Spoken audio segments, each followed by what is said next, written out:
امام الانبیاء سرکار دو عالم غار ہرا سے لوٹے، اپنی طبیعت مبارک کے اندر ذرا ٹھنڈ کو محسوس کیا۔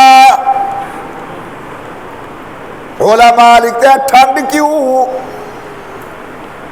اللہ کے کلام کا وزن، پھر جناب جبرائیل کی ملاقات، ایسے مواقع پر انسان کو پسینہ آتا ہے، پھر جب پسینے کو ہوا لگتی ہے تو ٹھنڈ محسوس ہوتی ہے۔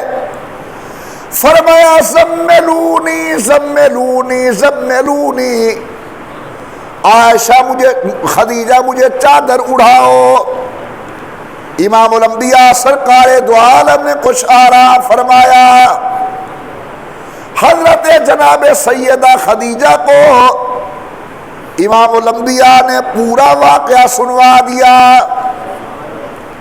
جناب سیدہ خدیجہ اس وقت کے تورات و انجیل کے علماء کے ہاں گئی، سب نے تصدیق کی، مبارک ہو تمہارے خاوند اللہ کے نبی بن چکے ہیں۔ یہ ان کے اوپر وحی نازل ہوئی تھی۔ سبحان اللہ سبحان اللہ۔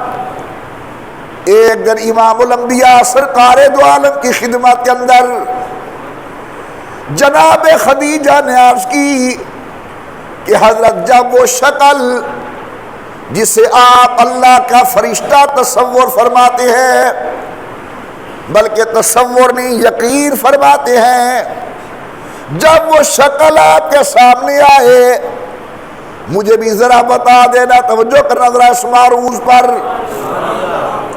امام الانبیاء نے فرمایا ضرور بتاؤں گا۔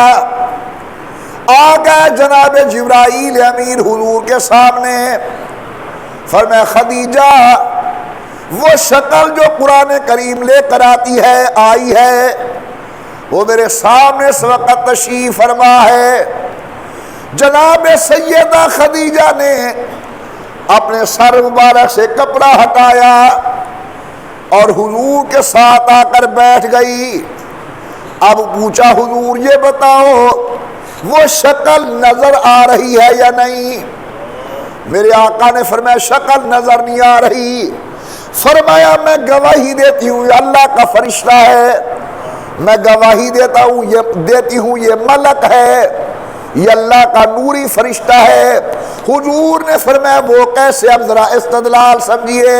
اما جان فرماتی ہے جب میں سامنے آئی وہ حیا کی وجہ سے ایک طرف ہو گیا۔ صرف شیطان نبی کے گھر کا حیا نہیں کرتے، باقی سارا جہان نبی کے گھر کا حیا کرتا ہے۔